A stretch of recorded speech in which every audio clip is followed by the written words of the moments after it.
The chronology of this is that we have our sub-region of London is called the North London Strategic Alliance. There's a West London one and a South London, but we have the North London one. The North London Strategic Alliance has been in existence, I think, well over 10 years, if not longer. Okay. And it has its roots in the sub-regional structure of London. We were looking at where are the main employers, where's the main growth issues, and they were often to the north.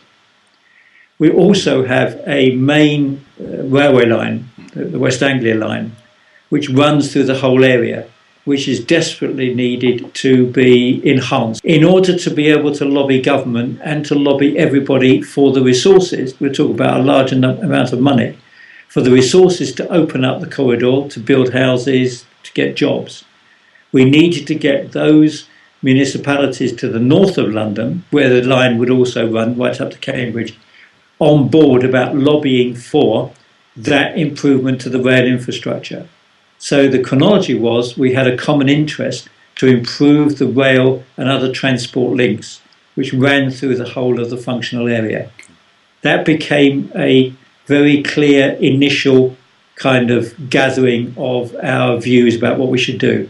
Mm-hmm. At the same time, in order to improve Stansted's economic contribution and its growth as an airport, it needed to also have better transport links. Okay. So Stansted could see the reason for joining the area, and it became a classic. You then lock in a major airport, your transport, the road links, which were there, but they could be enhanced. You need spurs off motorways in order to be able to open up the area for inward investment. So first came the argument around rail, followed fairly soon when we started the airports debate in London about what to do with airports, and underpinning it was the belief that we need to therefore start getting effective local and regional or sub-regional economic growth because we've got substantial employment black spots and problems, and underpinning that all the way through. So there were very sound catalysts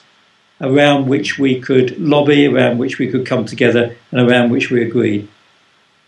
And that's fundamentally the storyline.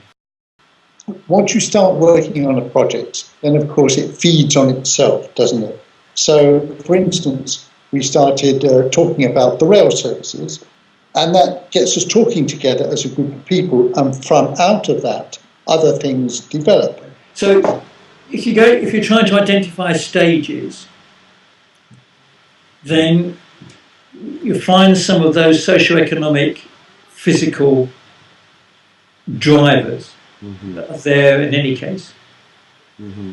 And they've been there for ages because of the way in which we've evolved. Then you've got individuals that then want to start to give it some shape, give it some partnership, put some momentum into it. Initiative.